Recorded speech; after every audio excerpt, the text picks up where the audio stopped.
down to flush them out. We don't play it with it. Welcome to the Hearts of Men podcast, a journey into the depths of men's hearts where courage meets vulnerability and wisdom embraces integrity. In a world that often measures a man by his outer achievements, this podcast dares to explore what truly defines a man of character. We unpack the challenges and triumphs that shape men's lives, bringing to light stories of resilience, compassion, and unshakable faith.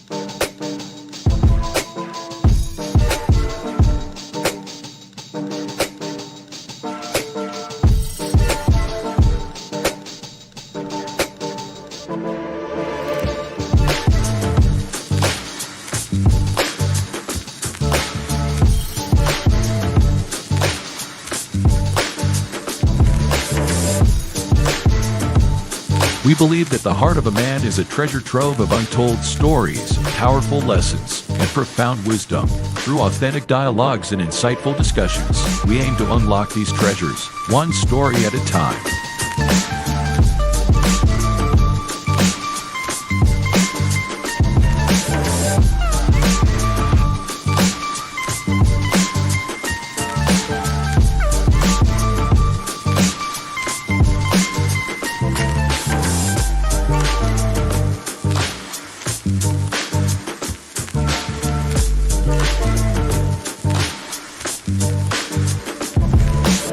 So, whether you're seeking guidance, inspiration, or simply a moment of reflection, you're in the right place.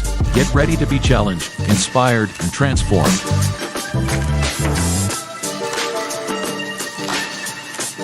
And now, to guide you through this journey of discovery, please welcome your host, a visionary leader and a true catalyst for change, Dwayne Dwyer, but we affectionately know him as the Mindset Coach. Ladies and gentlemen, good evening and welcome to another episode here on the Hearts of Men podcast. I am one of the co-hosts. My name is the Uncle Jr. and to my left, my right, depending on however so you're looking at the screen, that is Mr. Dwayne Dwyer, also known as the Mindset Coach. And at the bottom, we have the youngest man, Mr. Rudy Poot, Mr. Wet Behind His Ears, hat to the side, New York's finest. Ladies and gentlemen, Mr. Son of Timothy, Mr. Shift Happens. Ladies and gentlemen, not Shift Happens. I'm thinking about Roland. Oh my goodness. Roland, where you at, brother? It's a sign, man. Maybe, I don't know. I will tell you this. Well, first of all, Son of Timothy, the available man. For some reason, I don't know why Roland said something about he need to reach out to me like last week. I've been seeing him on TikTok, and for some reason, he been on my mind a lot lately, and it came out again. So I don't know, Roland. Sometime maybe tomorrow we need to connect or what, and I don't know what it is, but we need to link up. We need to connect for some reason. I don't know what it is, but it is what it is. With that being said, ladies and gentlemen, how y'all doing today? I know Available Man just clicked off the camera real quick, but other than that, there you go. How are y'all doing? How y'all doing this evening with the snow and all of those other good things like that? Man, I'm good. You know, I live in Texas, so the snow hit, everybody panicked. It melted 3 days later. We back in Texas again. I'm good though. All right, you good back in Texas? Sounds good. Hey man, I'm good. I'm good. All is well. No issues here. Nothing on the ground right now. It's supposed to be in the morning, but we'll see what happens. Yeah. Did y'all get something last week? Not really. We got rain. We got rain last week. Yeah, we got rain, a little bit of sleet, everything froze and canceled school for a couple of days here in North Carolina. At least where we at, and I'm thinking it's gonna be a little bit more of the same. My middle son is in New York. He had sent me a couple of pictures last week. It was to his knees, and then he sent me one this weekend, and it was up to his waist. I mean, regardless of how tall you are, like he a short king too. So he like 5'4". He might be 5'5". So he a short king like his dad. But still, when it comes to your waist, you know what I mean? There's still a lot of snow. I'm slow today. With that being said, man, I am definitely excited to be here this afternoon. We are winding down the month of January. It seems like it went by so fast, man. But we are going to be talking about adversity tonight, different things like that. I'm really excited about it, about tonight's topic. But before we do, I want to go ahead and greet the chat. First of all, thank everybody for being here. We understand that it's Friday night. It is after 8 o'clock p.m. You know, a lot of people have worked long, hard week, and we understand that you guys could be somewhere else, but you have decided and chosen to hang out with us this afternoon, this evening. So we really, really, really appreciate it. We want to be respectful of your time. We want to make sure that we bring you a good show tonight. With that being said, feel free to chime in, be part of the conversation, ask questions, all of those different things like that. So, rebirth of Nick D, aka Nick D, aka Helper, all of those good things. Welcome to the show. We appreciate you for being here. Miss Crystal Everett, thank you for being here as well. Who else? I think it's RBN Brower. Robin.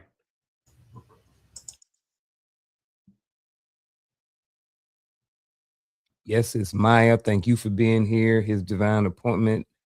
And if I missed anybody, I apologize. If you're on another platform or something like that, and I may or may not see you again, I apologize. But thank you for being here. Anything else, gentlemen, before we get started? Any notes, any admin, anything you want to put out before we get started? Hey, tomorrow morning, 10:30 Eastern Standard Time. We got our webinar. So if you have not joined, go ahead and scan that QR code beside my head, and we will see you tomorrow morning at 10:30. And I might have a treat for you guys. It might be something that you enjoy. In fact, I'm almost certain it will. I like it. I like it. I see somebody else just popped in. I think it's a fella Game B. Thank you for being here as well. Welcome to the show.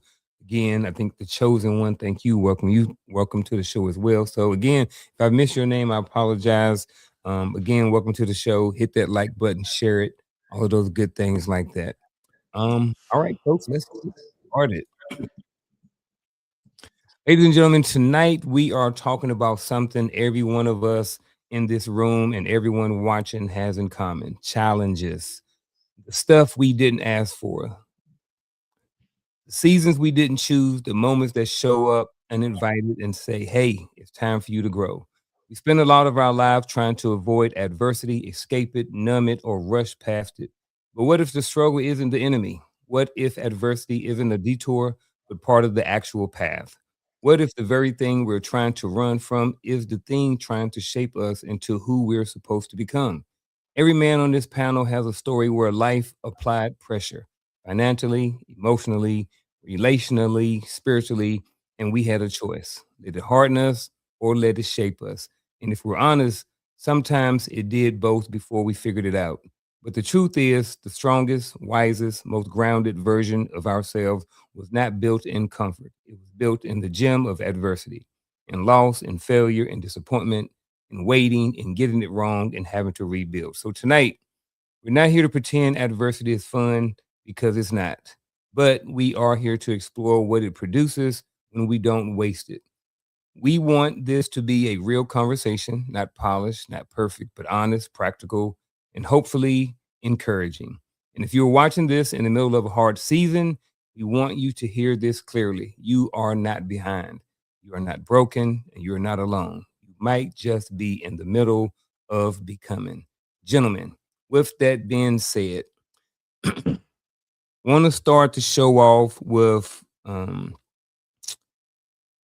this first definition of challenge. So to me, what I've gathered, what I've put together was this. At any time, if you guys want to change it, adjust it, or add to, take away, anything like that, feel free to do so. Just kind of want to set the tone and the platform or foundation for the conversation going forward. So a challenge is anything that stretches you beyond your current capacity, mentally, emotionally, spiritually, or physically. And I do believe that it can be more things than this too, but these are just some. What say you guys?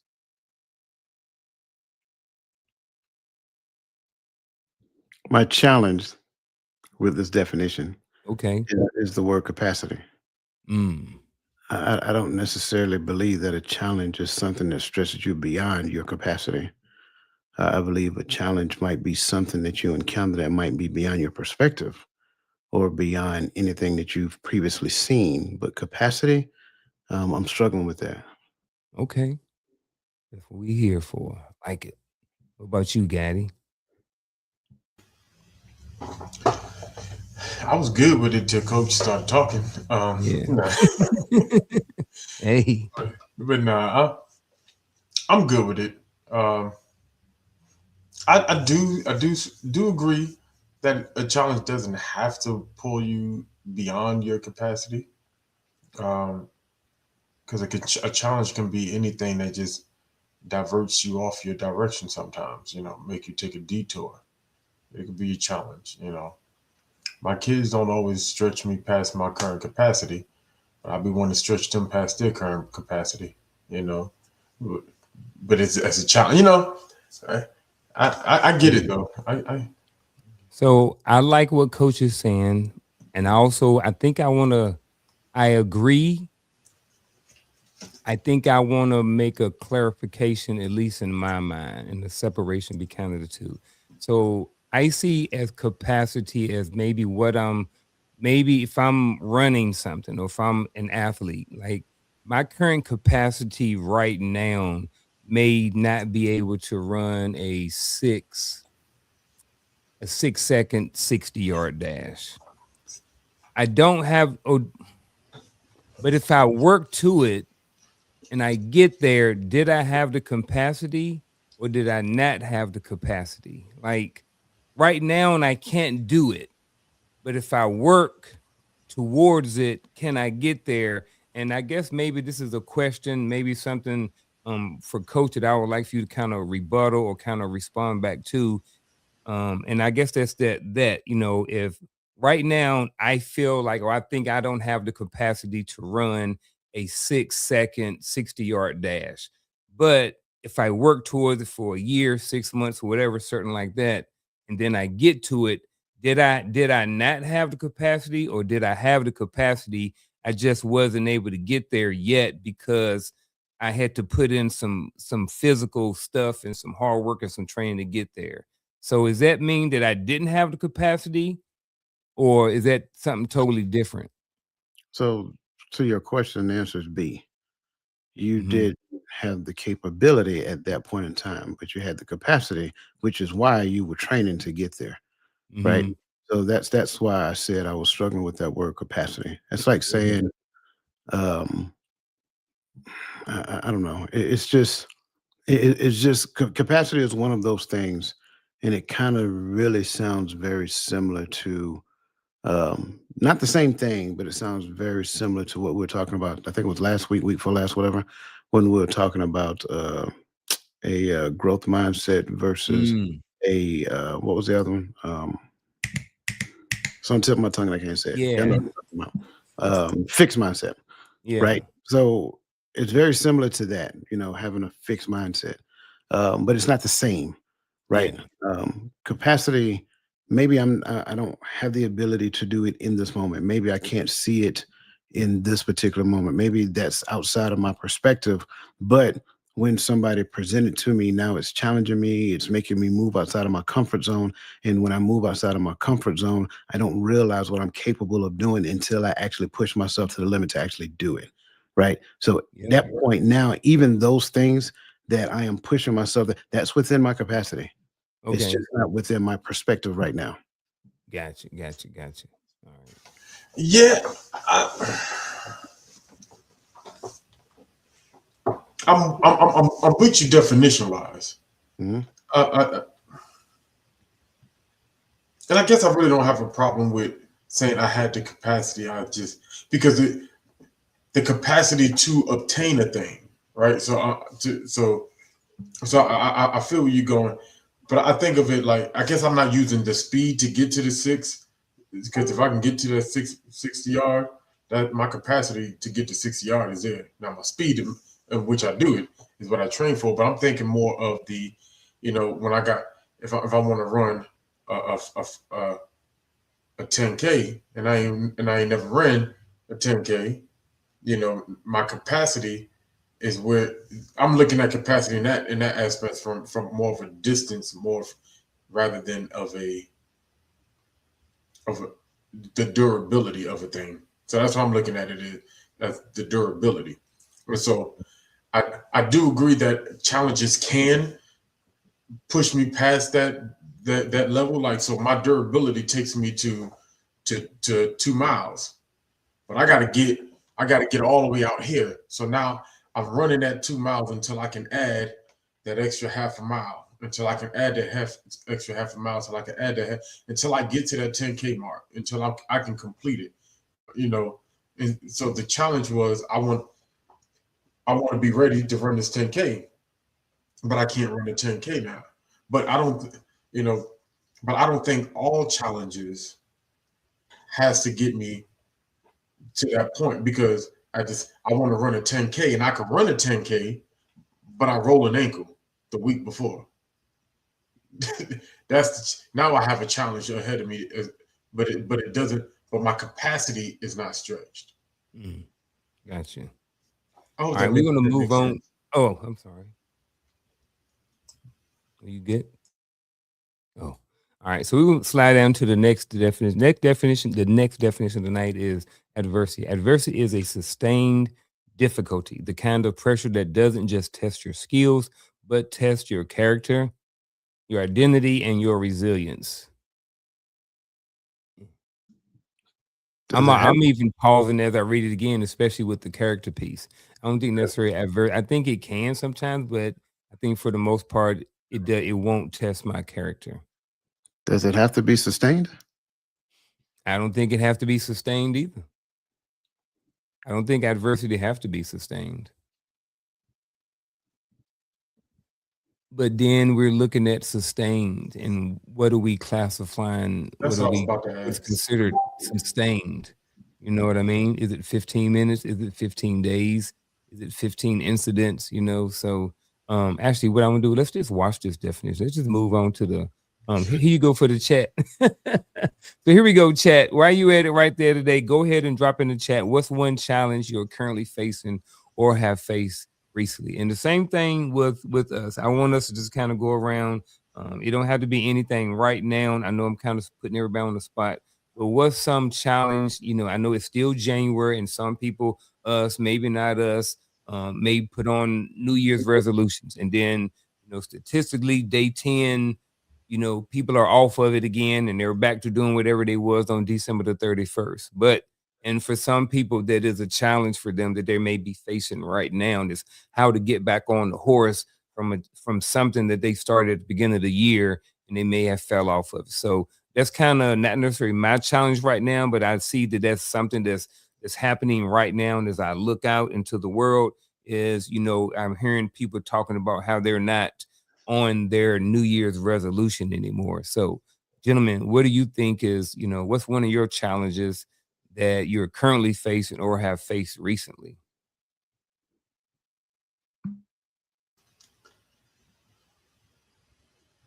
I'll jump out there. You know, um, so as you know, well, if you're not on social media, then you probably don't know, because I have never, other than talked about it to my brothers in the back office. But December, beginning of December, uh, I had a no, actually, it's the end of November. I had a heart attack. I didn't go get seen until the beginning of December. I waited a week. Don't ask me why. I was in denial. Something was going on. But the heart attack wasn't the challenge, because it didn't really scare me. It didn't feel like that concept. I didn't feel like I was knocking at the door. But it's the recovery part. So you talk about the gym, right? It's the nerve-wracking feeling of my heart rate going up, and so when I'm working out, when I'm doing my cardios and I'm doing my stuff, getting myself back in my groove, the challenge is pushing myself to a point, because once I feel that heart rate go up, and once I feel that adrenaline start kicking in, the nerves start kicking in. The worry. I'm like, oh yeah, we're gonna relax and see how this feels. I'll try it again tomorrow. And so, but tomorrow just keeps being tomorrow. You know what I'm saying? That's my current challenge is just not being afraid of my own ticker. You know. Um, I was struggling thinking as I was considering this question because I couldn't really think of a challenge, but then I had one that just kind of just jumped out at me. And my challenge is accepting people where they are. For years, for a very long time, back going dating all the way back to when I was in the army. One of the things I know that I can do is see potential, and it's difficult to meter what you can actually see in a person and accepting what that person chooses to do with themselves. And to me, that's a challenge because in my mind, like, sure, I want the best for that person. I really and truly do, sincerely, authentically. But at the end of the day, what I had to recognize is that whatever that person chooses to do with themselves, they believe that that's the best for them and be exactly okay with whatever it is that they choose.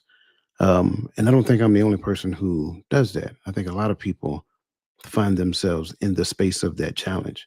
You care about a person, you really want the best for them, but then recognizing what they choose to do is what they feel is the best and be 100% okay with that. And if you believe that you are exempt from that and you have children, wait till they get old. Wait till they become adults.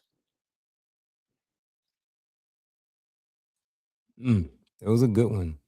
Um, I wanted to go along those same kind of lines, but I think I am, but I'm a twist it to more of a negative. I'm gonna go with the negative side of it, not to be negative, but to show the other side of it.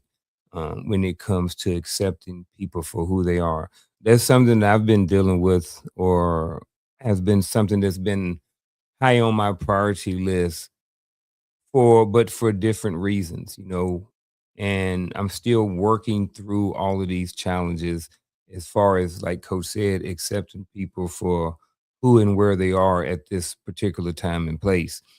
Um, I see potential in people, like Coach said, and it's like, man, I think this person could be a lot better if they would just apply themselves, if they would just do this. And then on the other side is that, part of that challenge for me was making, I guess, in my mind, making me not want to help certain people, not want to give time and energy to people, and then trying to figure out who I should be giving my time and energy to. Going down that path was like, you know what, I gotta just accept this person for whoever they are. And that may mean that our relationship we may not spend as much time together or whatever like that because of how that person is, or maybe how I respond to that person and how we are as a relationship. So I definitely can rock with Coach on that one. It's definitely a challenge and something I've been working through for some time. And because, like I said, on the good hand, like, you see people and you was like, man, like I see kids every day and I'm just like, man, this dude's smart. Whenever he do his work, like he getting A's and B's, but he want to be a clown. He want to hang out and walk up and down the hallways and stuff. And I'm just like, bro, like I can see the potential in you, like, but he don't see it. But I have to be able to accept this dude for where he is, give him seeds and information when I can, if he's willing and wants it. But at the same time, it is a challenge sometimes when you see people and you want to help them, but they're not willing to help themselves. So definitely appreciate you guys for both of that response. Anything else y'all want to add to or chew on this question? No. Appreciate everybody who had a response in the chat. I did see one from Miss Divine Appointment. She said her current challenge is her facing if she should resign from her position and start her own business. I think that's just personally went through that a little bit during the pandemic. So, um, and I know a lot of people kind of went through that. So, at the end of the day, good luck to you. Next, what we're going to do? I kind of want to go back to the word adversity again. So what I'm going to do is slide down to this next one over here and kind of go back to it. And then, so what we're going to do is we're going to go to this question to think about it. And then I want to kind of loop both of these questions in together. So the first question is this: when you hear the word adversity, what does it actually mean to you now? Not the textbook definition, but the lived definition. And then right after that, kind of combine these. How has your definition of adversities changed with your age? So it's kind of a two-part, but I kind of want to hit this part first and then hit this part.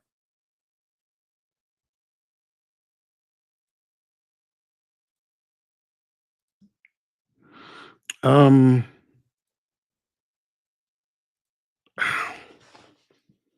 I don't think it's. I'll start first with the Okay. last question.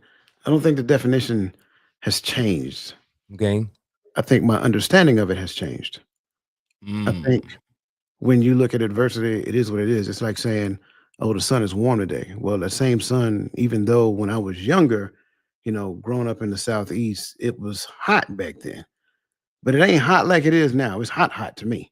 You understand what I'm saying? So it's Mm, different. It's same heat, different type of heat though for I me. like that. So same definition of adversity, which is something that's and again I go back to what we're saying, something that stretches you to move outside of your comfort zone. That to me is adversity. And I think just that little simple definition, something that stretches you to move outside of your comfort zone. It identifies your desire to do it on your own accord, you being intentional about it, do it, whatever the case may be. Something happens and it forces you to move off of that spot. To me, I think that's adversity. Um, and again, adversity is adversity. To me, it doesn't change. It never changed. Just my understanding of it changed. Back then, I responded to the adversity based upon how I feel. Today, I respond to the adversity based upon what it teaches me. I You like said that. respond, not perception. I'm sorry. You said respond versus the perception. I said respond. Okay, respond. Mhm. All right, I like respond. I can't remember if it was respond or perception. I like that. I like it. Um, so when I hear the word adversity, I always think of adversity as something that's working against me. Um, because I just look at the word adverse, right? So something that is working adversely in my life. So something that's working against me. Uh, and so whatever that is we trying to eat, but the job market is hard, and you know what I'm saying. Something like that's an adversity, Um, so my definition, I don't think has ever changed with age. It's just the things that I classify as adversity now. Some things are no longer adversity. I've learned how to cope with certain quote unquote challenges in life to a point to where they're no longer adversities to me. I know how to maneuver. They're just a part of life. When this comes up, part of living is learning how to get around that. You know, someone talking bad about me is not adversity no more. Talk about me, okay. I know how to move with that. So I think my classification of what actually will be an adversity to me has changed with age. I like that. I like Coach said about the stopping point. It was something in there you said, and then I pointed like this, but then now I forgot what it was, Gaddy. It was something that you had said was very, and I was like, yeah, that's it. So I would say this, and this is kind of going back to before, when I actually used the word definition. So I would say that for me, I kind of want to use definition just for this one point, and it had to do with my ignorance or what I thought my definition of was. Probably in the past, my definition of adversity probably came from nowhere, right? There wasn't a science book definition, there probably wasn't nothing. So I probably had a very um inaccurate definition of what I thought adversity was. So to the definition piece, now my definition would probably go back to what Coach said. The definition itself has always been the same, but in my head, I thought this was the definition, but it wasn't. So I didn't know what the definition of adversity was at some point, and then now I kind of sort of do. And like what everybody's kind of saying, I think is almost like a challenge or something that comes up in your life. You know what I mean? It's just like, hey, it's like a pause. Hey, something happened. What is going on? It's an identifier for something, whatever that thing may be. So with that being said, I think we've talked about that enough. So I'm gonna, based off the time and stuff like that, we already at 30 minutes. I'm gonna scroll down to the next question. So if adversity, I mean, not if, is adversity now, we older now, we in our 30s and 40s and 50s and stuff like that now. And some of the people watching, they probably still in their 20s. So is adversity something, gentlemen, now that you expect, or do you feel like, or you think that is now something that kind of surprises you, or do you kind of expect it? Because I would say for me, I'll start with me. I would say for me, I expect it. I have had a lot of different things that pop up. That's what it was, Gaddy. Everything ain't adversity. Like when Coach was talking about everything ain't a what's that word? I had it earlier. You like everything ain't trauma. Like everything ain't trauma. Some of it is just life. And I think it's the same thing with adversity. Everything ain't adversity. Some things is just life. But as somebody who's been on this earth for 50 years and seen a lot of different things, I expect it, and how I respond to it and stuff like that is different than how I used to respond to it in the past. You know what I mean? So for me, is adversity something now that I expect, or still something that surprised me? I expect it now. I will say that even though I expect it, it still does have the tendency sometimes to surprise me, because sometimes I'm not always braced for it or ready for that adversity to happen, even though I know at some point it's going to come. So for me, adversity is something that I do expect. However, I do still think that sometimes when it happens, I am surprised and it is caught off guard, but it doesn't necessarily surprise me. For me, the answer to this question is just yes on both sides, because I expect Okay. adversity to come, but the thing that came surprised me. When I start moving and I start doing it, I expect. I just talk about somebody talking bad about me. I expect people to talk bad about me. But we used to say they talked about Christ. They're going to talk about me, right? But I didn't expect Coach to talk about me. I ain't say Coach ain't said nothing about me, right? But I didn't expect Coach to talk about me, so that surprised me. You see, because he only in Georgia, I'm in Texas. Yeah. But so yes, I on both sides.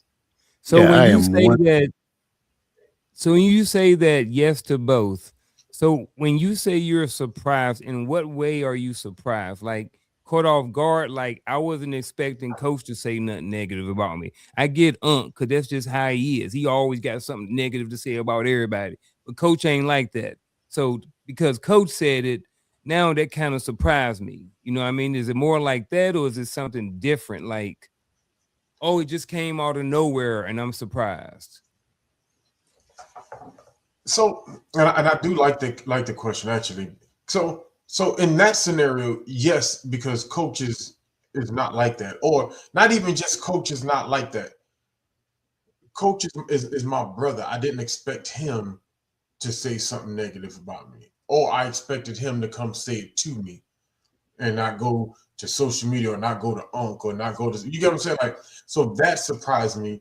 And it becomes a challenge. I don't know necessarily adversity, but it becomes a challenge because it's not that I don't know how to approach tough tough conversations. I never thought I'd had to approach one like that with this specific person. So yes, that did surprise me. Yes, that did become a struggle for me. But I do think sometimes although we expect adversity, in adversity can still become a surprise because the we don't expect our good moments to be interrupted. And so I'm like let's say for instance, since I already talked about, I had a heart attack in the gym. I've never felt anything other than muscle pain in the gym. So I'm working out and I'm lifting, and I'm not saying I expected to have a heart attack. I didn't, but I know that things happen, health issue happen. You know what I mean? And I'm like, but I'm working out, and I don't expect this to be the thing that happened to me in the gym. I'm just lifting. I'm just getting into my workout, and I feel this exhaustion.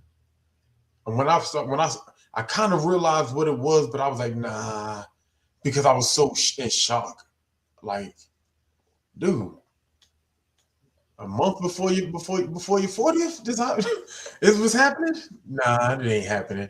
Like, so that was something that shocked me because I was enjoying a moment and was not expecting adversity to hit me at that time. And so sometimes just because you weren't supposed to interrupt my good moment.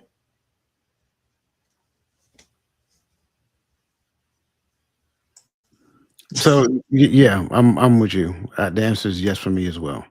Um, I think there has to be an element of surprise to it because if I expect it, I mean I prepared for it.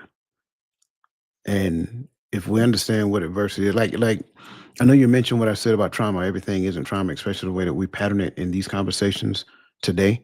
Mhm. Everything that we call trauma is not trauma. But what you thought was trauma was adversity. See, there's far more adversity than we even recognize. Even in the midst of just living an everyday life, there are still small amounts of adversity that you're going to go through your day to day. Most people don't even see it. Most people don't even realize it. And a lot of times it teaches you lessons about yourself that you did not see. And then there are heavier doses of adversity that'll show up as well. And that's the one that really stretch you. That's the one that's really is going to move you. It's just like going to the gym. You go to the gym, you lift heavy weights, you lift heavy weight for a particular reason, but you can't lift heavy weight every day, right? You got to change it up. So lightweight does the exact same thing that heavy weight is, just does it in a different way. Same thing with adversity. Adversity happens that exact same way. So a lot of times when we're dealing with certain things, and there's small things. We used to call them in the army ankle biters. That's still adversity. We have to adjust to account for them. So when you look at those things, do we plan for adversity? Absolutely. That's the number one thing that you do in project management. You plan for the what if to actually happen. But what if I had not considered this particular what if? That's the one that's going to surprise me, and that's the one that's going to hit me, and I'm going to have to adjust according to. So yes. Okay. I like that. Definitely like both of you guys' responses to that. Another follow-on question to this is, do you think that men are taught to face adversity in healthy ways or just kind of in the silent ways?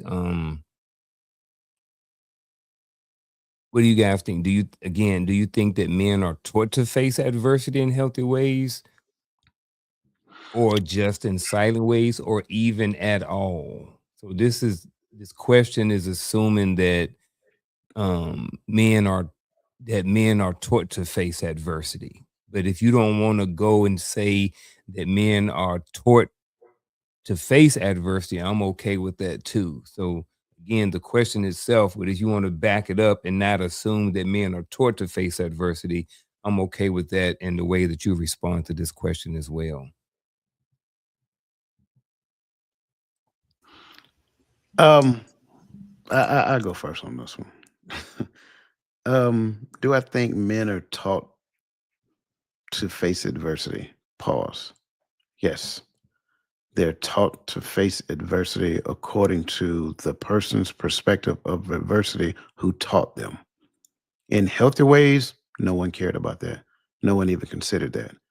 Besides, when we look at healthy ways, now it assumes that every adversity that I respond to requires a particular way for it to be healthy. No, some adversity you just need to respond to, healthy or unhealthy, right?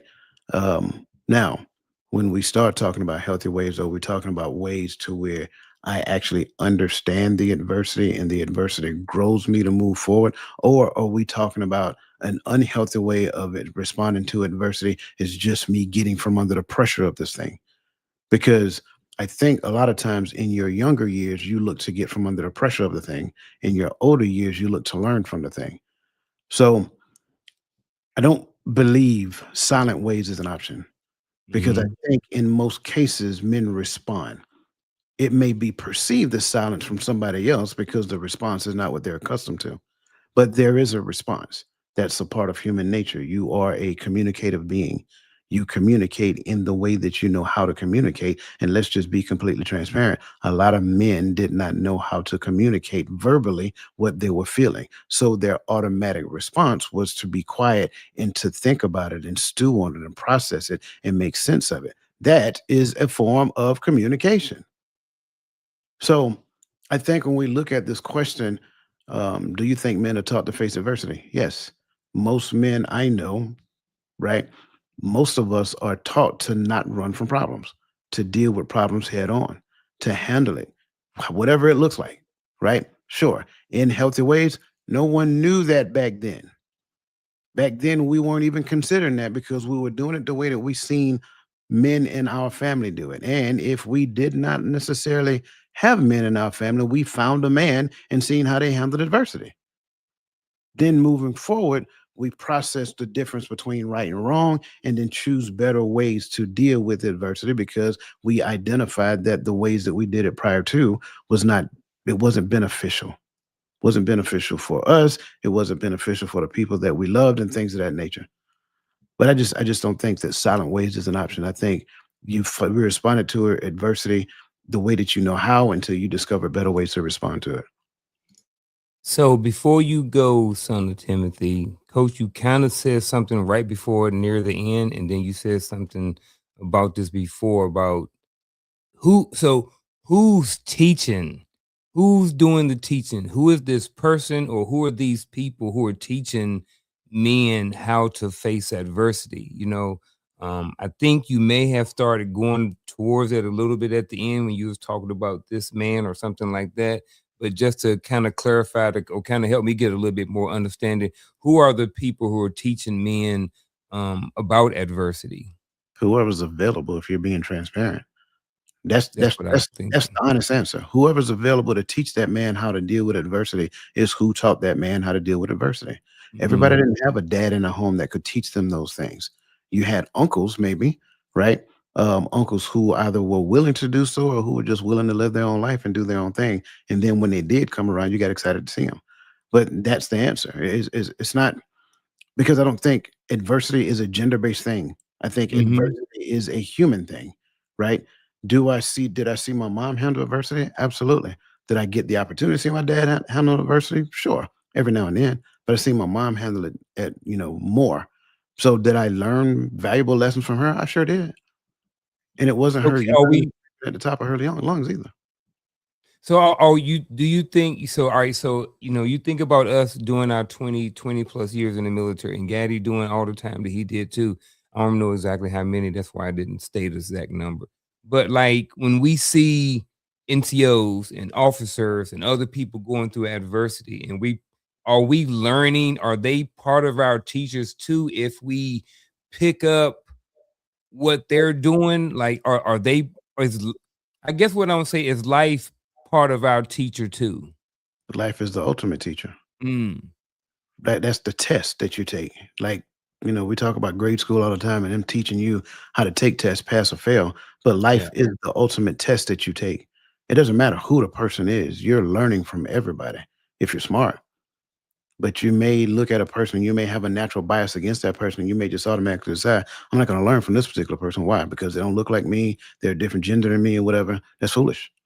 Mm-hmm. Life is the ultimate teacher, and everybody that you encounter in life can teach you something. It is your own ignorance that reject the lesson that is available.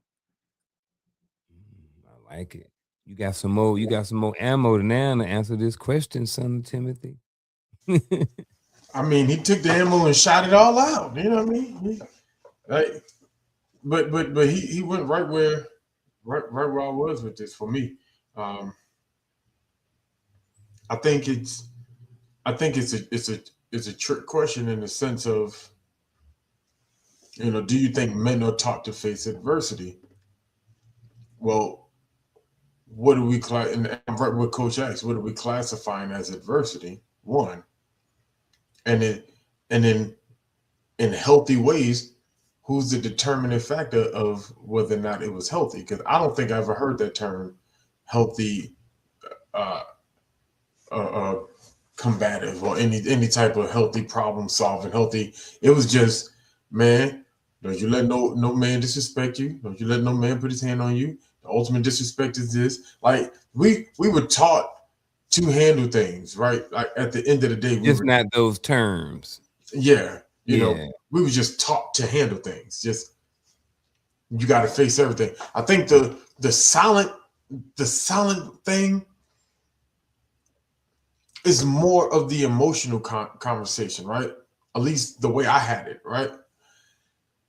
I was taught when you're facing adversity, when you're facing a problem, you can't be crying about it. You gotta you can't think properly while when you're crying and then you're feeling to it and all that. So that silent piece was when I love that response. The silent piece is is when I go into my mind and I begin to analyze how I'm going to address and go after this issue. The silent piece wasn't a stay silent and do nothing. It was it was always the emotion conversation. Learn how to control the emotion first, think, then attack the situation. Um, I know today we say that that's unhealthy because that's teaching boys not to cry. They just got to learn when to cry. You know what I mean? I I can't I can't cry right now because I got to get through this. I got to get this thing done. We'll cry on them back. Just kind of like what we would talk. We're like, hey, when we do the PT test and you just got that, you got 5 more to get, and I only got 3 more seconds left. Hey, you rest when you rest when you're done. Come on, 4, 3, 2, push. You know what I'm saying? Like, Mm-hmm. that was the mindset. Hey, we'll cry when you done. When you get home, you cry. But right now, how are we going to get through this? And then that's how I was taught. Like, I think we had this conversation like a year or so ago when we talked about the stoic man. And it's just like, I think the stoic man had a misconception.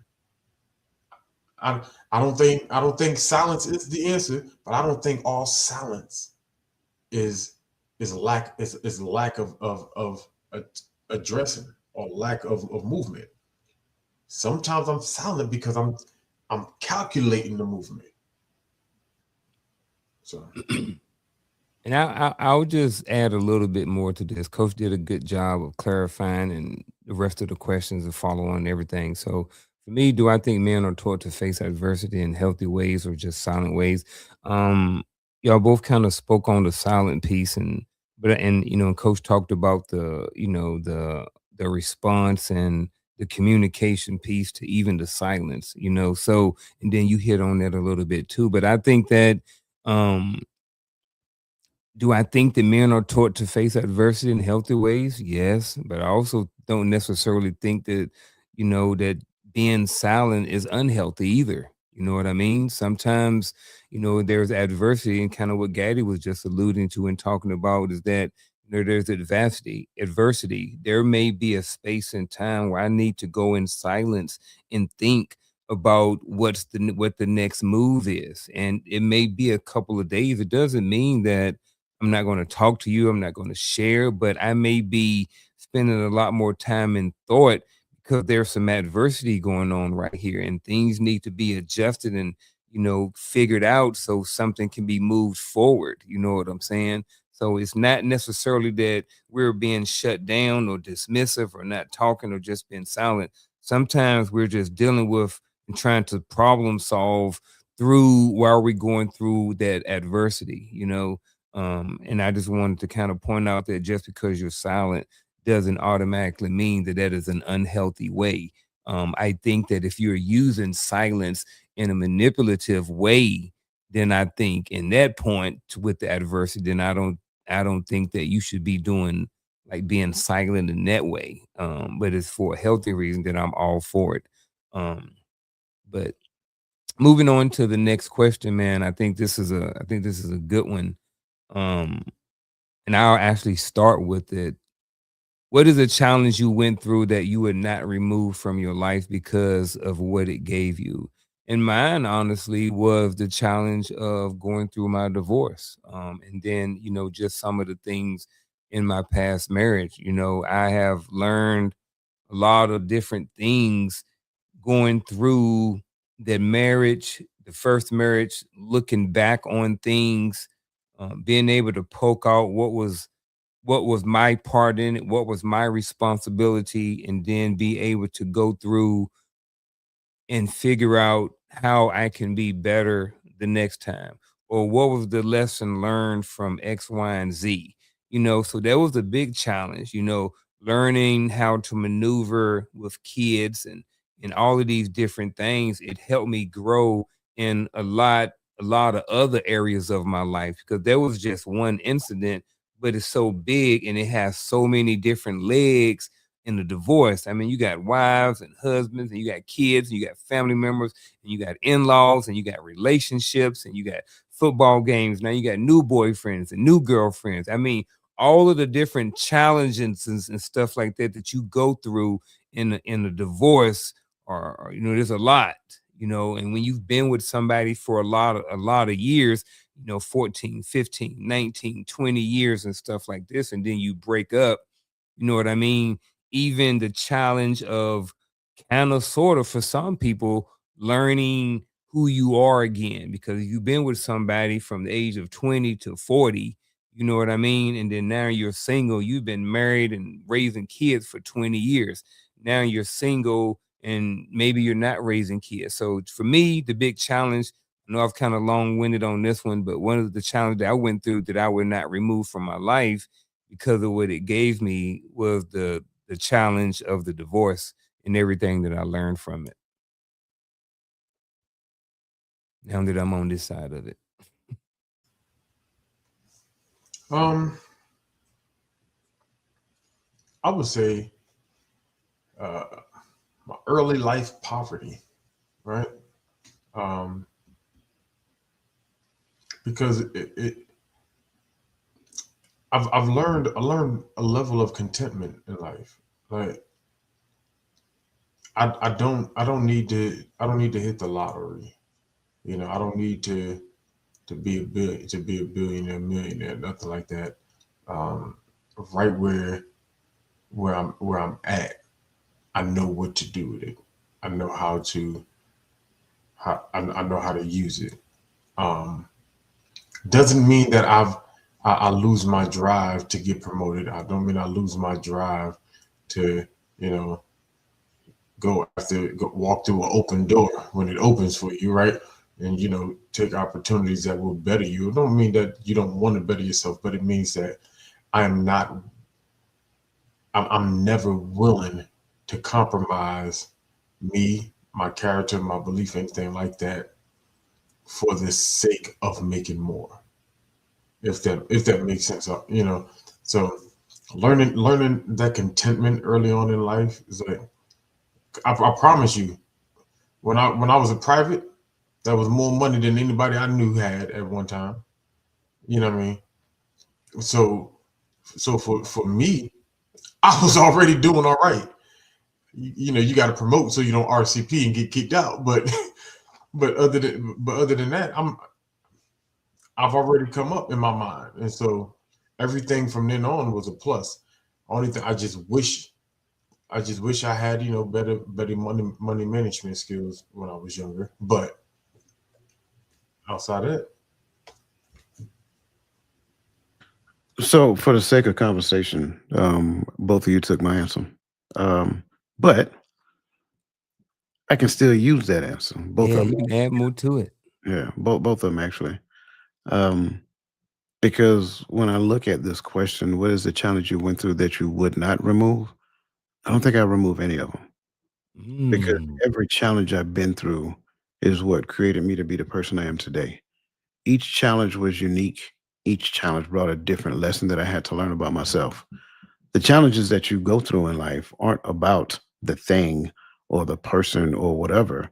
It's about you. Every last one of them is about you. What you need to learn so that you can move to the next stage or the next phase. And so every challenge is the reason why I'm sitting in this chair right now. If there had not, if one of them was missing, I do not believe I'd be talking to you guys right now. I do not believe that I would be doing the things that I'm doing right now. So, Mm. what challenge you went through that you would not remove from your life? Not one single one of them, because it gave me my current identity. And then the next one that shows up, sure, it's going to be more to go along with that, right? And it's going to make my current identity more clear. It's going to make the things that I'm doing more profound and so forth and so on. So that's my response. Mm. Um, I like all of that. I know I went first on this, but I think there was really, it kind of circles back to around is, when people talk about, we learn from everything that we go through, all of those lessons and stuff like that, to hear somebody say they wouldn't change or they wouldn't remove any of their challenges out of their life. It just kind of gave me pause for a minute. Like, yeah, it's like I knew that, but it was almost like reconfirmed again, like just now. It's like, but it was almost like I just heard it for the first time, but I know I haven't. So like that really resonated with me. And I think that, that's probably, when people say, oh man, I gotta go through these challenges. And sometimes the challenges and adversity, they freaking suck sometimes. They just do.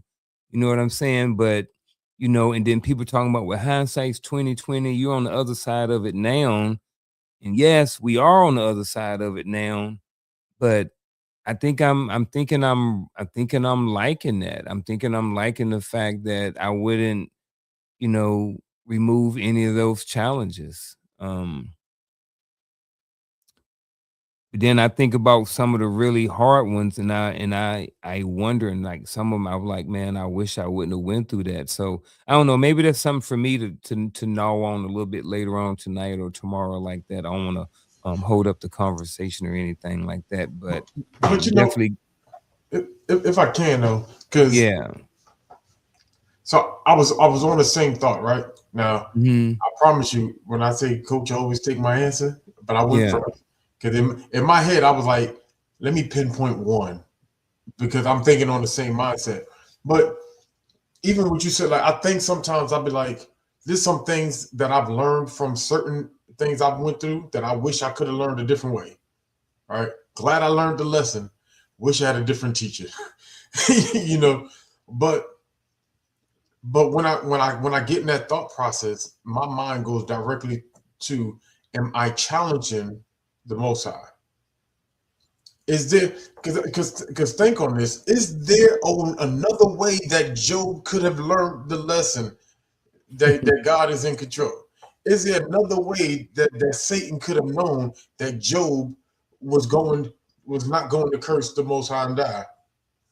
I'm pretty sure there was another way, but the way in which it came was designed because of who it was given to. I couldn't take. I may have learned some of the same lessons Coach learned, but I couldn't learn it his way. It was designed for him. I had to learn it through my own ways, or I would have missed the point he was showing me. And and I didn't interject because I'm not trying to correct. Oh, I just because we got people that are listening, right? And so it was designed for you. I know it sucked. Because the stuff I went through sucked too. So I'm pretty Hmm. sure all of us up here could tell that story that it sucked. And yes, there especially during the moments we wish it never happened. But who else could have handled it, moved forward, and still grew because of it, if not you. Yep. So Man, I definitely appreciate the add on you added onto that question. Definitely appreciate all you guys perspective and stuff like that. So I got a personal question for us and the audience. I want to spend a whole lot of time on it. Maybe pick one or something like that, and gnaw on it for a little bit, and then we'll just swing around the horn real quick, just for sake of time. So here's a personal question for all of us. What's one expectation you carried that wasn't yours, but you lived under it anyway? What's one expectation you carried that wasn't yours, but you lived under it anyway?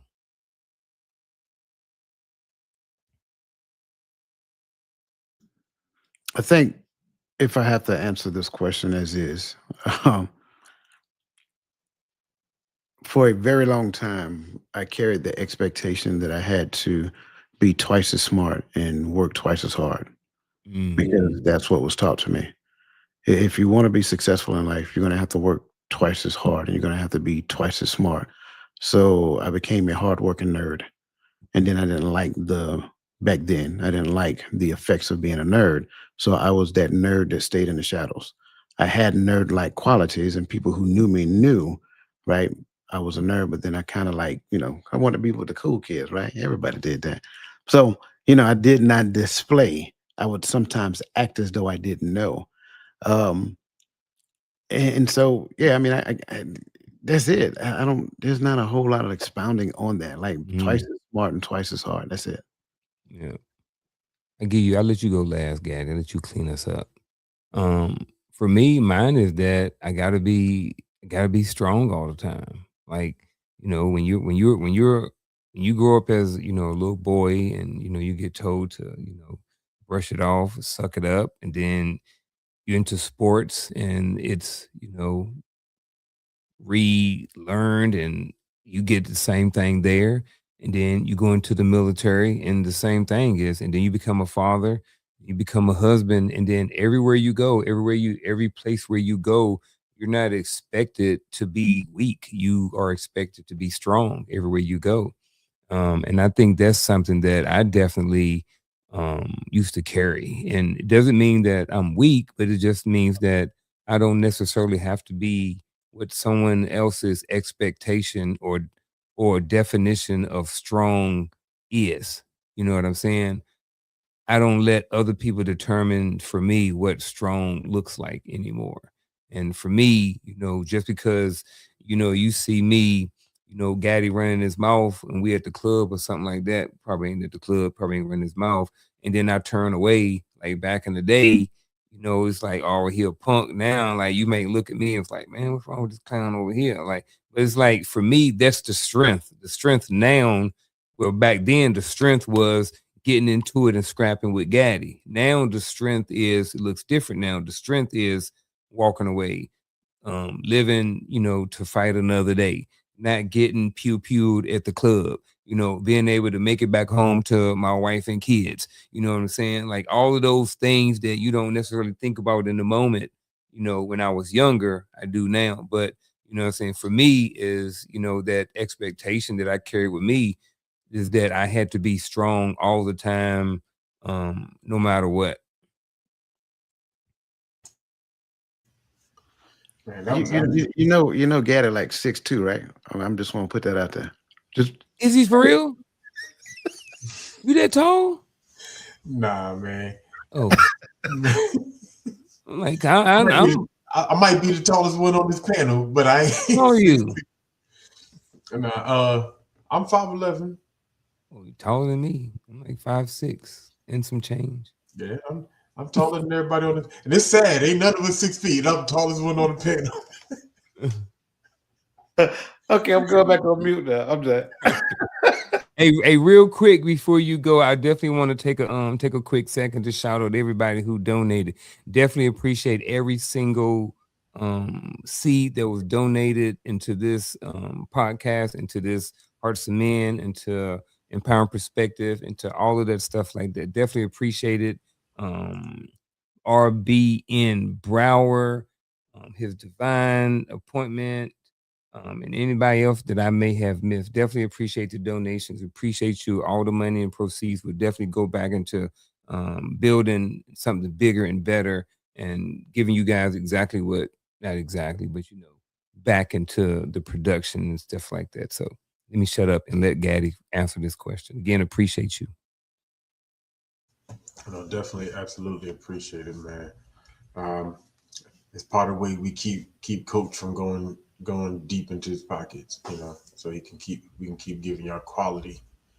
So, um, whew, now I forgot what my answer was because strong was actually my answer. But and honestly, it was. It was quite a few of them. But one, not that it wasn't mine, but the pressure, which was making it in the military. Right? You know how much even when I got in trouble, I would do anything, not to get myself chaptered out the army, because I could not go back to the hood and say I didn't make it. Mm-hmm. You know what I'm saying? Like, I just knew, and it's just everything that came with that. Like, I might have stayed in my marriage too long because I felt like there was an expectation for me to be a good family man. Like, the way that I perceived my life young, and I think and I don't even know if it was expectations of others. I just always believed that that's what they thought. People thought that I was gonna have a successful marriage. People thought I was gonna be a successful soldier. People thought, and so I lived this mindset that I couldn't disappoint. Who couldn't I disappoint? It didn't matter. I couldn't go back there though and have them think that I couldn't hack it, because I wasn't gonna be that guy. And so and I think it's a lot of decisions that I made and didn't make, a lot of situations I stayed in longer than I should have stayed in, or what have you, simply for the fact of I did not want to go home and say I failed. I mean, I get that. I think that is something that's pretty common for a lot of people in the military. I was definitely one of those people. I definitely, stayed in out of fear. I stayed in my marriage longer than I should have out of fear. So I think it's definitely something that people go through for whatever reason. They stay in situations sometimes a little bit too long. So I get that, man. Definitely appreciate everybody's response, all the information, everybody's conversation in the chat, all of those good things. Moving on, we're going to slide down to would you rather. So we just ask a couple of questions of would you rather. We're just going to pick which one would you rather do. So with that being said, gentlemen, the first would you rather question of the evening is this: would you rather go through a painful season that makes you wiser, or a comfortable season that keeps you the same? I'm gonna go with A. Going with A, wise. All growth has a little pain to it, so. Uh-oh, coach shaking his head in the opposite direction. I mean, I'm gonna go with A, but both of them are inevitable, so it doesn't really matter which one you want. You're gonna go through both. You're gonna go through right. Right. I don't want to stay in pain. Like, give me time to enjoy the growth that I just got. but definitely. F to not. I want to say both, but it's would you rather. I'm gonna say why, bro. Sometimes, man, sometimes I just like where I'm at. Sometimes I'm in a good space, and I just want to be in. I want to be on autopilot for a couple of months. I've had times where I'm just like, you know what? I don't want to read anything.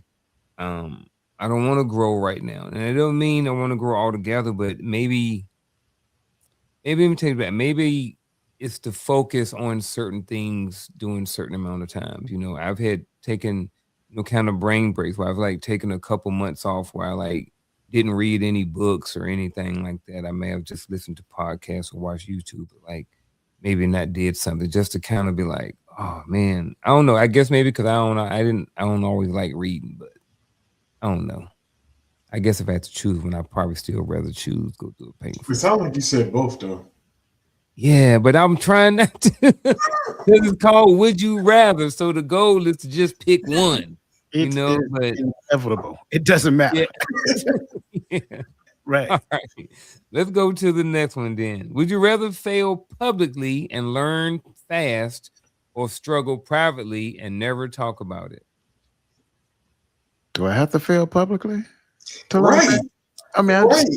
It's just a scenario. You I fail mean, publicly. Maybe I it's on don't, your job or I I'm don't know. struggling right now I mean, because Huh? I don't mind the public thing, but I mean, is it necessary for it to be public for me to learn? No, it's not. No. I don't think it's necessarily. I don't think it's necessarily that you need it in order to learn. Okay. so I get it. Some failures are public. Um, if This I'm particular failure that we're talking about is inevitable. It's a publicly fail. and so here's where my struggle is at, right? Because Hmm. me personally, when I'm going through, I'm private. I do listen. I could fail publicly, but don't talk to me about it until I get through it. Leave me be. If I might need you, but if I do, I'll call you. Like I don't mean to sound a way about it. It's because you ever went through something publicly and everyone wanted to bombard you with different advices and you can't take them all. It's just like, hey, and and and then some people just persist on no, you got to do it my way. You got to do it my way, and I'm just like, I hear you, I got that, but let me work. So for me, I would rather quietly just end it. We talked about the quiet thing earlier. Let me put this thing together, and I might need you. I might need your expertise. I might need your advice, but I'll call you. So struggle privately. Is that what you going with? But not to never talk about it thing. I don't see because I will call you if I need you. That's the option. That's I what my mean, struggle. fail, whichever one I get to learn, that's the one I'm gonna go with. Next question. The learn one. All right, there we go. He said whenever you get to learn from. All right, what's on the next one? Would you rather have adversity expose your weakness now or let success hide them until later?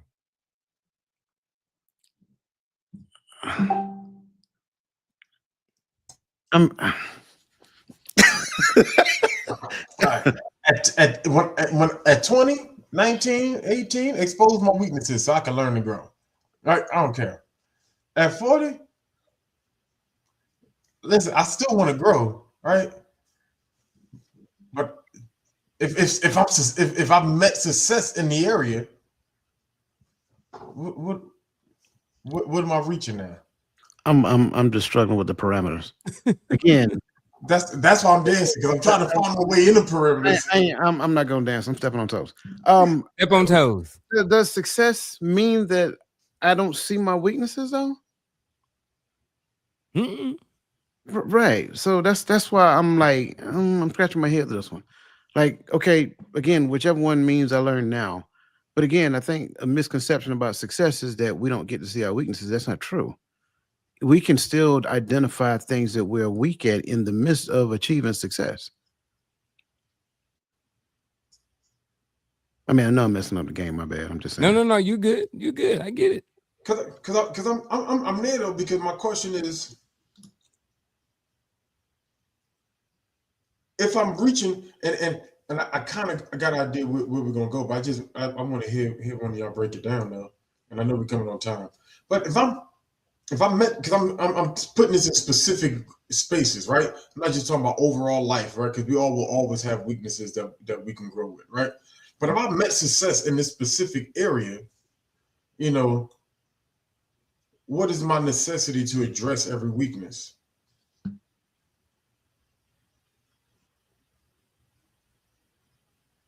Yes. All right, we're gonna slide down, we're gonna do one more, and then we're gonna jump to the next question. How about that? All right, so here we go. Last one. Would you rather face one intense season that changes everything or multiple smaller challenges that slowly shape you over time?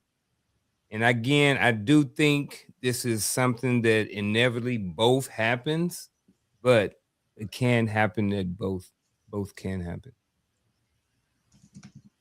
Tongue tied. I'm gonna pick number two on this one. Yeah, I'm with overtime as well. Like the overtime. Mhm. Yeah, I agree. I agree. All right. Next, gentlemen, what we're going to do, we got the next question. So the next question is this: how can adversity break a man if he doesn't process it correctly? And I know I said man, but I think this is one of those questions I want to take out man, and I would just want to use the word person. I have a request Yeah. because I noticed somebody said in the chat that men process differently. So I would like for the women to answer this question in the comment section because I want to see just how different we are. Because I don't Okay. necessarily subscribe to that. I don't subscribe that men process differently. I think we process pretty much. We just process. That's what it is. We have different Mhm. upbringing, we have different backgrounds, things of that nature. But I'm curious. So, women, if you don't mind, answer this question in the comment section. How can adversity break a woman if she doesn't process it correctly? Mm.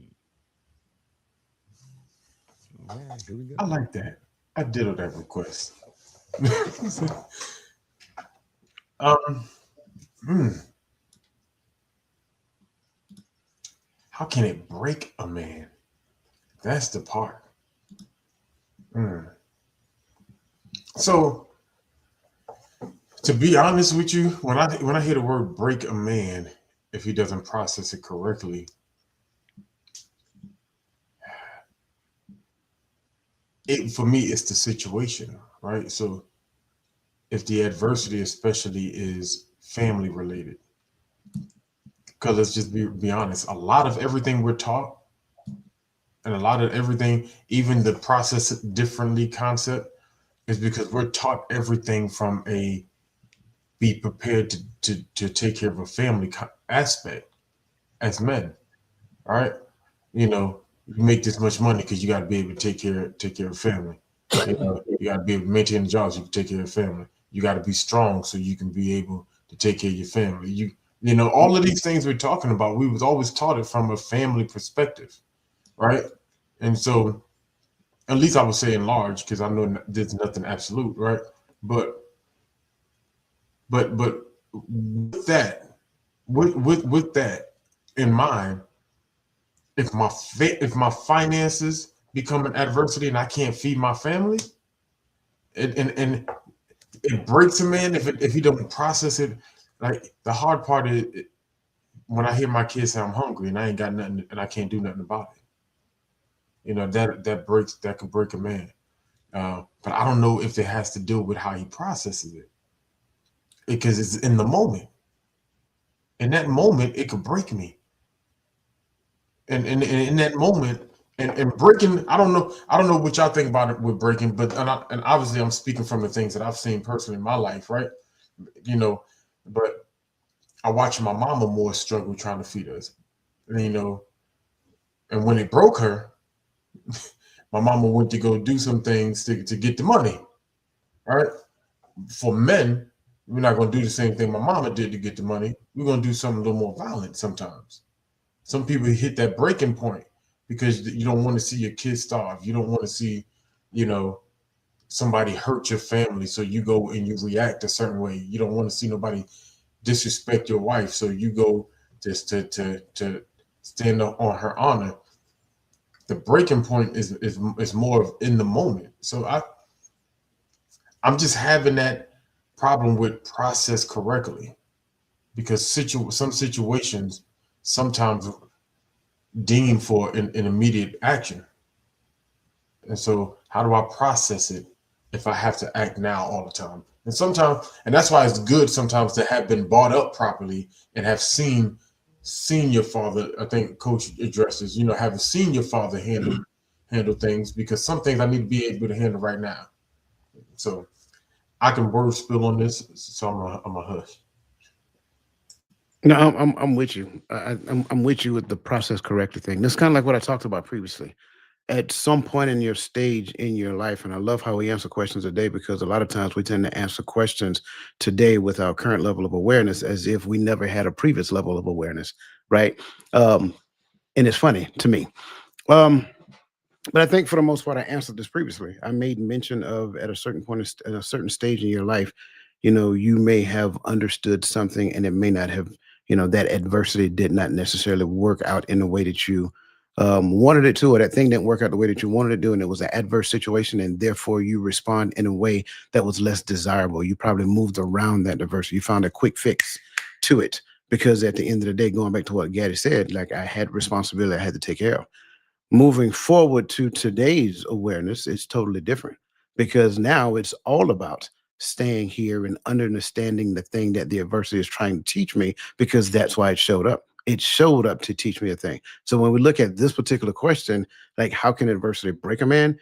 Well, because his identity of himself equates to what he actually do based upon what he was taught about himself back then. I talked about this, I don't know, a couple of weeks ago and several times previously. Advise and protect. I'm sorry, provide and protect, right?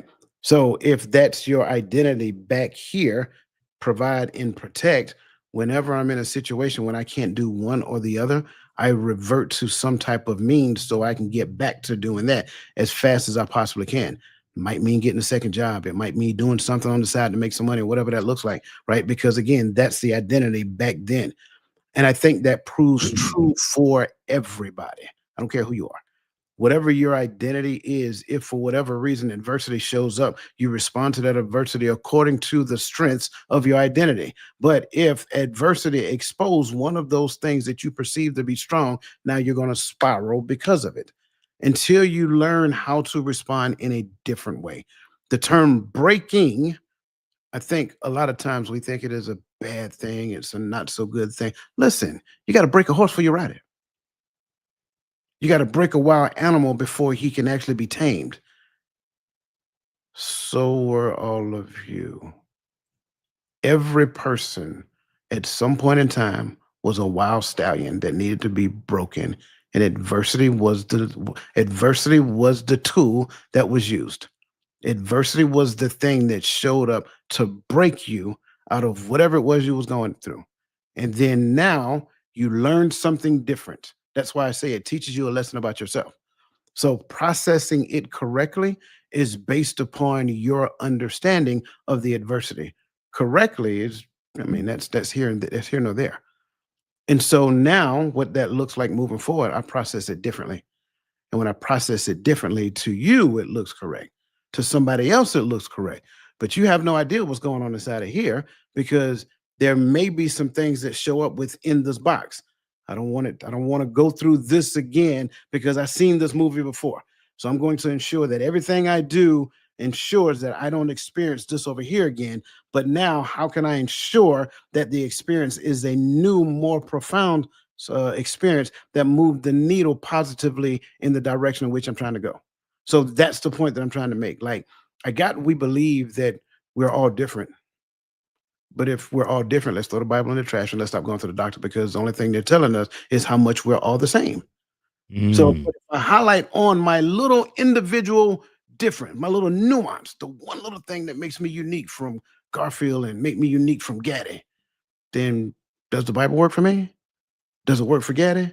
Does it work for Garfield? I don't know because I'm so focused on how different I am as opposed to recognizing adversity could care less who you are. I like everything that was said up to this far. And with that being said, I'm going to keep my response pretty short. So I look at adversity with this question: how can adversity break a man if he doesn't process it correctly? Let's say, for instance, this bottle right here is my adversity. If I process this bottle as food and I try to eat it with starting with the bottle, then I'm gonna have a mess. You know what I mean? Because my brain has processed this as food and that is something to drink.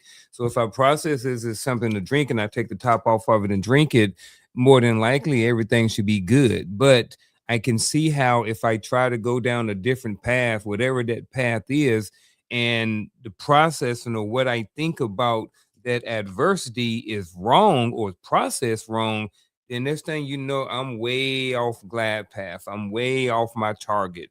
I'm way off, you know what I mean? Or I can be way off where I'm actually trying to get and where it can my adversity can benefit me. So I think that the processing with along with this and everything you said, the processing of the adversity is very important. And it goes back layers to how you're receiving it, how you are learning it, and all of those other different things when it come into adversity.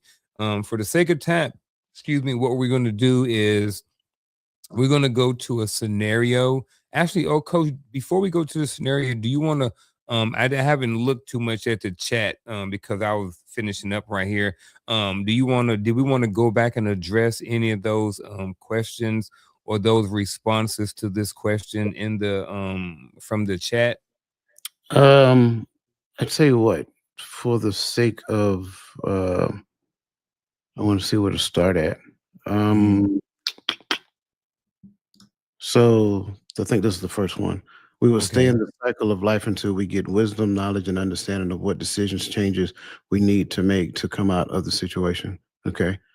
Then you have it will put us in survival mode. I don't need anyone.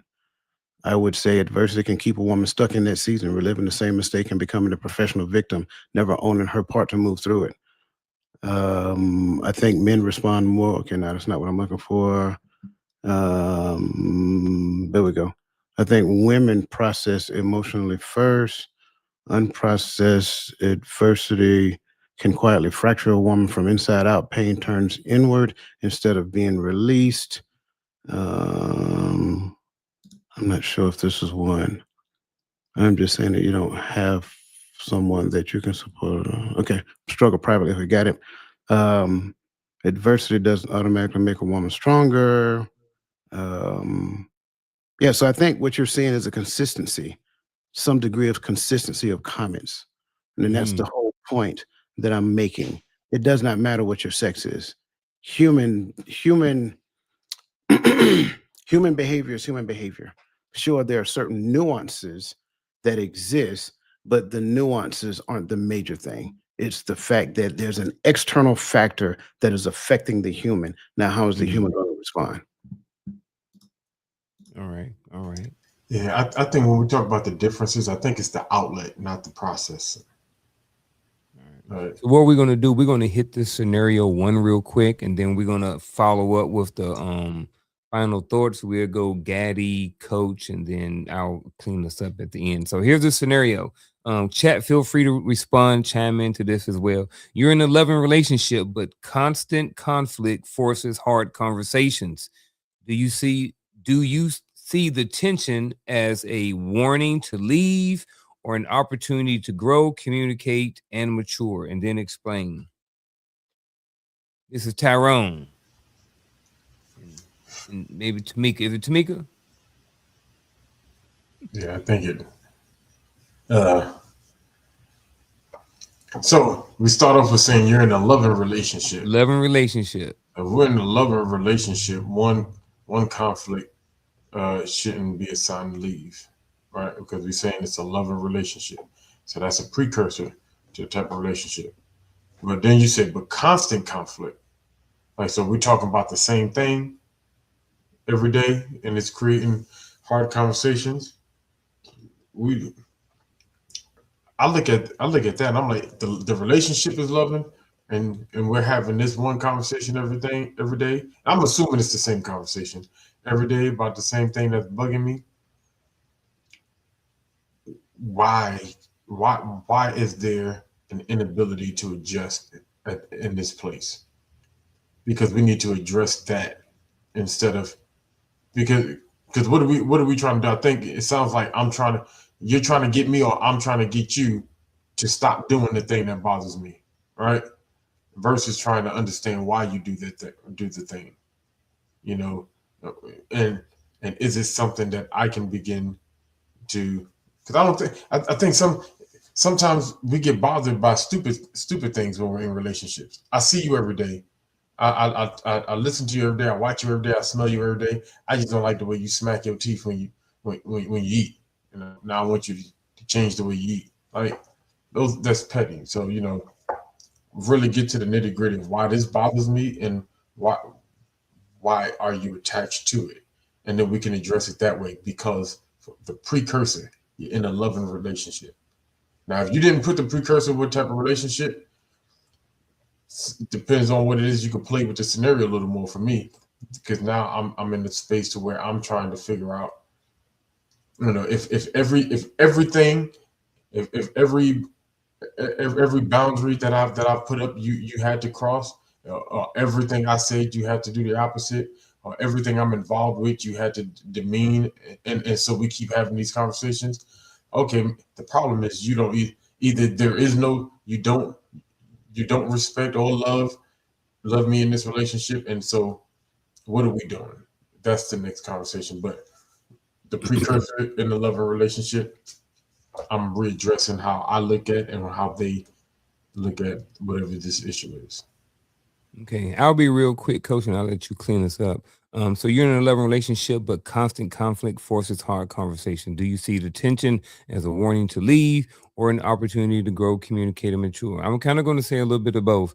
First of all, I need to get to the nitty gritty and figure out what's the reason why we having these constant conflicts, and to where we having to keep force these hard conversations. We're not married; we're just in a loving relationship. It all depends on how intentional we are, all of these different things like that when it comes to the relationship. So I think for me, I would probably be more so on the side, if I am in a loving relationship, I wanted to continue on, I wanted to move forward and different things like that, then I'm probably going to see this more of an opportunity to grow, to communicate, and then to mature. I'm not going to be looking to try to end the relationship. If at some point we're talking, having conversations, and I see the constant conflict is something that, I don't know, something that maybe, you can kind of deal with it, but it may be a deal breaker somewhere along those lines, or it may be something you can deal with, but you may later on decide that you really can't deal with it. It may be a deal breaker. Like maybe you met your girl you met your person at the club, right? And now, you getting your life together, whatever like that, but that person kind of still want to keep going to the club. You know what I mean? But now you in a space where, look, I really ain't about that life no more. So I don't really want you going to the club no more. So now there's constant conflict about the club. So now that may be a deal breaker. We may be on two different sides of the fence as far as our trajectory and what we want in life. I'm trying to settle down, have kids. You still want to be in the club. So depending on what that constant conflict is, that's forcing these hard conversations, is going to determine whether or not I'm going to see that tension as a warning to leave or an opportunity to grow and communicate. Now, initially, I'm going to want to have the opportunity to grow, communicate, and mature. But after a while, we keep talking about this club thing and you keep wanting to go. Then after a while, I'm just like, look, well, there's too much tension here. You want to live that lifestyle. I want to live this lifestyle. So it may be better for us to just, go different directions and stuff like that. So we're all still here. Just FYI, Coach dropped off. I'm not exactly sure why. I'm not exactly sure if they have weather or if it's his social media or his account or anything like that. But we're going to keep rocking on, and then we're going to rock on right now with our final thoughts. We're going to go with Gaddy, and if the coach comes back in, we'll pick him up, and then if not, then we'll close it out or see what goes on with Coach and whether or not he'll be here for his final thought or not. So with that being said, ladies and gentlemen, it's time for our final thoughts.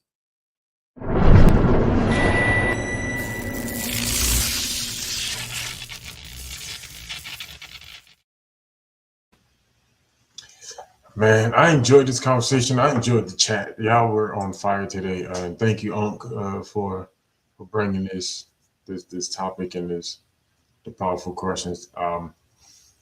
Listen, adversity is a part of our life. I do like that we address we can expect adversity, but here's the only thing that we can do in order to be prepared for adversity: is gird yourself up. Put on the whole armor of Yah, right? That's it. That you may be able to stand against the enemy. Then right? He tells us then to put on the whole armor of Yah, that we may be able to withstand the fiery arrows and fiery darts of the enemy. So things are going to come up. The only thing we could do to prepare is to gird ourselves up with it, with righteousness, with truth, with the word, right? We we gotta be in position to hear from him, to move with his Holy Spirit, so that we can move forward. I know that that wasn't the context of the conversation, but adversity happens. We have to be able to get through it. We have to be able to learn from it. But to me, the best way to be prepared for it is to be prepared to move with him and with his rock. That's that's all I got for this evening. Amen. Definitely appreciate your final thought. Here's mine. We talk about tonight's topic: adversity doesn't happen to you, it happens for you. And I think that's very important. Like you just mentioned, and we've talked about it tonight, all night, is that adversity is something that at some point in your life, it will happen. This is just part of life. It's just like brushing your teeth or going to the bathroom. It's something that just part of life. And there is no way around it. So, but how you handle it when adversity happens is very important. It's very important to your growth. It's very important to your future. It's very important to have your overall well-being in life. Adversity, you know, can have, if it's not dealt with, can have huge repercussions. It could have huge issues on your mental health, your overall well-being, as mentioned before. So I think is, adversity and being able to deal with it, having skills and tools to help you deal with it when it comes is very important. So I think that everybody should, learn a little bit more about adversity and how to deal with it when it comes, because inevitably it is something that we all will face. If you or if any age you have been through it, some of us and some of y'all have been through, what some would call bigger things or more adverse things than others. But at the end of the day, what we go through is what we go through. And if you are someone out there and you're listening to this, I would say that, as mentioned in at the beginning of the show, this is something that, you know, welcome to the team. You're not necessarily behind or anything like that. Just everybody deals with adversity. But again, how we deal with it when it shows up is a huge determining factor on our trajectory of our life. And that is my final thought for this evening. Folks, coach ended up having some technical difficulties, so he won't be back. I am pretty sure he sends his goodbyes and anything like that. He will not be coming back. But if you haven't already, go ahead and look at that wherever that thing is, at the corner of the screen and go ahead and scan, because 10:30 in the morning there's a seminar. So coach and everybody else would love, and all of us would love to have you there. So look forward to whoever's going to be there tomorrow. Don't forget, it's tomorrow morning at 10:30. Actually, did he pop up? Oh. So he popped up, but his thing ain't on there. So hold on, let me look. All right, yeah, he's not coming back. So with that being said, ladies and gentlemen, son of Timothy, you got anything before we hit this end button? No, sir. TikTok Sunday. I'm not sure who's hosting, TikTok but Sunday. 11:30 Eastern Standard Time. Okay. All right. With that being said, y'all. Hold on. There you go. All right. You good? Said, y'all. Okay. Yeah, I'm good. He's still choppy. I'm struggling over here. Yeah. He's still choppy. So he ain't gonna be with us to the end. So with that being said, ladies and gentlemen, you guys have a good evening. Enjoy the rest of your Friday night. Enjoy your weekend. Enjoy the snow if you get some. And we are out.